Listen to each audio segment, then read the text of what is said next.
saindo. Tá barrigudão. Hoje, aproveitando fazer uma foto do meu TU, um vídeo aqui, para mim falar um pouco do caso do jovem lá que tinha problema mental, foi lá amansar a onça lá. E agora um monte de gente aí nas redes sociais vem, uns fazendo vídeo, outros falando que ele mereceu e assim por diante. Aí fomos ver a vida dele foi horrível, né? Que se criou sem pai e abandonado pela mãe, que tinha problema de saúde, e seus irmãos outros foram adotados e ele não, ele rejeitado. Aí se criou, foi encontrado aí acho que com 10 anos na rua, e daí foi para o conselho, ele viveu no conselho até chegar e cometer vários crimes, roubo, apedrejamento do patrimônio público, quebrava a viatura da polícia e assim por diante. Agora, o que eu quero comentar aqui, não tem como não comentar e não tem como desabafar, que eu fui fazer aqui a filmagem do TU, eu tava vendo o outro ali, tá ali pra cima, só que ele tá meio cabreiro comigo, ele tá meio arisco, por causa que os caras estavam fazendo serviço na rua aqui, fazendo muito barulho, estão bem ariscão. E aproveitei, lembrei das feras, das onças que estão nos cativeiros, no zoológico, assim, para que a turmada ganhe dinheiro através de ir lá visualizar. Eu nunca vou perder meu dinheiro para viver uma fera. Agora, se eu souber que tem um TU, um animal que não faz mal a ninguém, eu vou lá ver. Ou trato, ou assim por diante. Mas aquelas feras ali, não. Eu tenho uma discordância muito grande com os biólogos, e eu respeito muito. Tenho o Bruno, tenho vários outros ali, não é o Bruno, outros ali, vários outros biólogos que eu assisto o canal deles. Eu sei que eles ganham para isso, eles ganham para defender os animais, eles ganham milhões de dinheiro, e os filhos deles estão seguros. Os filhos deles estão seguros, eles ganham uns belíssimos salários, estudaram para isso, estudaram para defender os animais. Mas a aplicação deles, a pregação deles sobre as onças é a que me deixa com o pé atrás, porque eu tenho 64 anos, meu finado pai se criou com safra de porco, minha gente, tudo com safra de porco. Todo mundo antigo aí da minha época lembra que esse país, essa nação aí, não tinha soja, não tinha muito gado. Então lá pelas tantas, o que fez as grandes cidades existir hoje foi os porcadeiros. Foi a safra de porco. Para quem não sabe, a safra de porco, aí pode deixar nos comentários depois, eu vou falar sobre o que é safra de porco e qual que é o significado da safra de porco. O porcaria, o porcaderia, assim por diante. Meu pai foi um desses, eu me criei ajudando meu pai. Então tenho muita história para contar e falar sobre os porcadeiros, os caras que mexiam com a safra de porco solta. Então naquela época tinha a oncinha, porque tem aqui no Brasil, que é a nossa que nós tem, na nossa região tinha ela. Então nós chamávamos de leãozinho. Nós chamávamos isso que eles sempre conhecendo por leãozinho, que matava os porcos. Comia porco, às vezes matava 2, 3 só para matar e matar como o povo se chama, matava para brincar, mas matava e comia, ele enterrava e assim por diante. Então tinha os caras, caçador de leão, que eram pagos para matar os leões, porque senão eles comiam os animais do pessoal. E quem é da época antiga sabe que aquela época antiga o dinheiro que você fazia era com o porco. Você engordava o porco, fazia roça, engordava o porco. E na nossa região era tocado léguas e léguas, quilômetros e quilômetros porco para chegar onde que tinha um caminhão. Outras vezes não tinha caminhão, era matado e feito toicinho, e secaram o toicinho e colocaram no lombo dos cavalos, nas bruacas, e o cesto, e levado para as grandes cidades na nossa região. Então, também, se alguém quiser saber, pode deixar nos comentários e fazer pergunta ali que eu vou responder, na medida do possível. O que eu quero falar aqui sobre as onças? Então, naquela época era matada a onça. Então, nós vivia todo com cuidado, porque se o bicho pegava um animal, pegava nós também.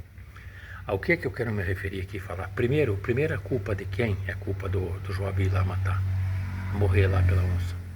do Estado brasileiro. Do Estado brasileiro, que é porco. É um Estado que não cuida de ninguém, nem dele próprio. Se eu cuidasse dele, ele não devia a dívida que deve. Ele não devia essa mundaréu de conta que ele deve, que nunca paga, nunca paga.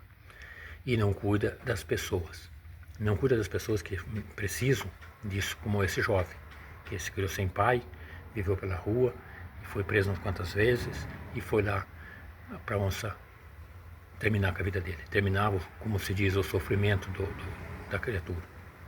Então, a onça estava fechada. Eu, no meu ponto de vista, não dou a mínima para o zoológico de uma fera que mata seres humanos.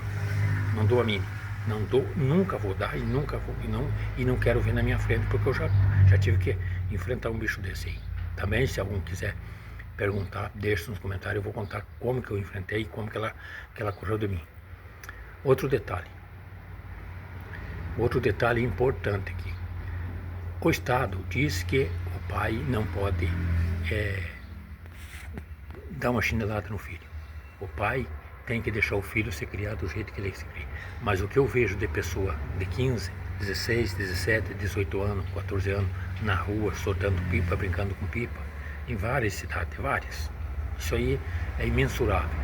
Essas pessoas estão ali, não tem um lugar para eles aprender a trabalhar, não aprendem a trabalhar, os pais trabalham o dia inteiro, a noite toda às vezes, e os filhos ficam em casa, estudam até umas horas e o resto ficam na rua, sem controle nenhum.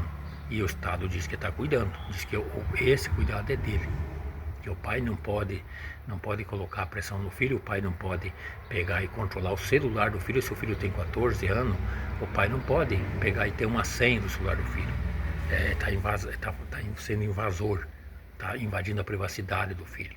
E muitos filhos se cria aí e acontece o que acontece, como nós vemos e todo mundo sabe, das grandes criminalidade pelos menores que pegam e cometem crime porque são alienados.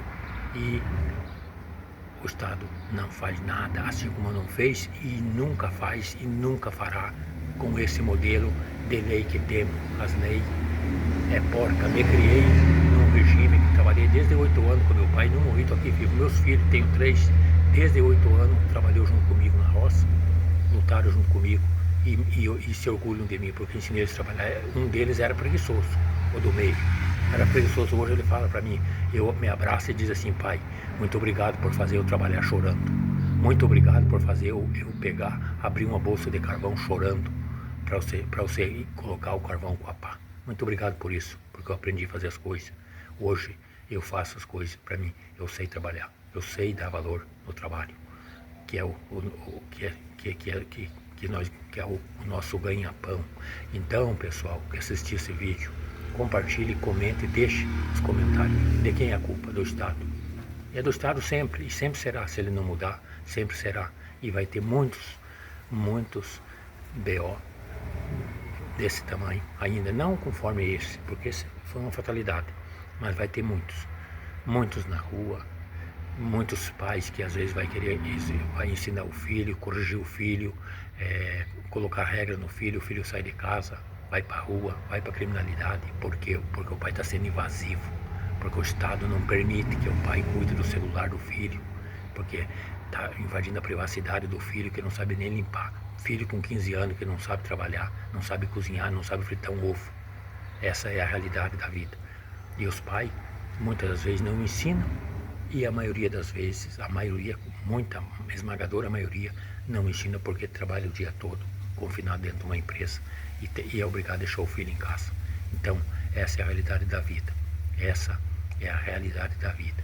Então, meus amigos, curtam, compartilhem esse vídeo. Esse é um desabafo que eu precisava fazer. Fui filmar meu lagarto desceu ali para dentro. Eu lembrei da fera, porque vi o meu animalzinho e fui filmar ele hoje aqui. Então, pessoal,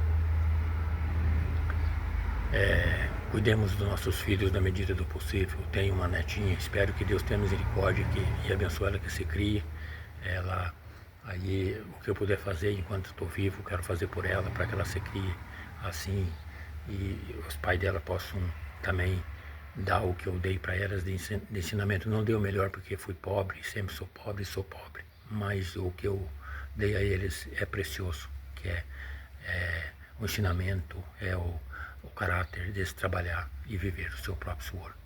Deus abençoe a todos, uma ótima final de quarta-feira e um ótimo final de semana para todos, aqueles que enfrentam o dia a dia e lutam pelos seus objetivos. Um outro raciocínio que eu quero dizer, para terminar e fechar com chave de ouro: vocês imaginam para os biólogos que falam que as onças raramente atacam os seres humanos? Vejam no vídeo, quando o rapaz colocou os pés lá dentro, a onça saiu correndo tudo como se fosse uma isca, como se fosse um pedaço de carne que fosse jogado para ele. Dá para alguém acreditar que a onça nem com vergonha não ficou do menino. Foi correndo tudo como se fosse acostumado a pegar um ser humano. Correndo tudo pegar o cara.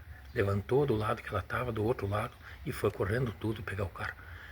E isso aí caracteriza a onça como raramente ataca os seres humanos. Se raramente atacasse os seres humanos, pelo menos a onça, pelo menos com vergonha ficava do rapaz estar invadindo aquele espaço ali.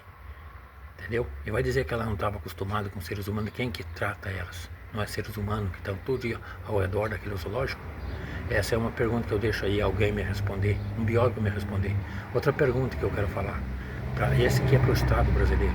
Se esse jovem que estava solto, umas quantas vezes foi preso, ninguém fez nada por ele, não colocaram numa clínica para tratar dele, entrasse na casa do pai de família para roubar e um pai de família metesse uma bala nele, o que estaria acontecendo com esse pai de família hoje? Estaria o quê? Preso? Será que estaria preso? Não. Alguém me responda aí. Qual a diferença que tem entre a onça e um pai de família? Garanto que para o pai de família teria uma consequência. Para a onça não, mas para o pai de família teria. Um abraço a todos, Deus abençoe a todos. Tamo junto.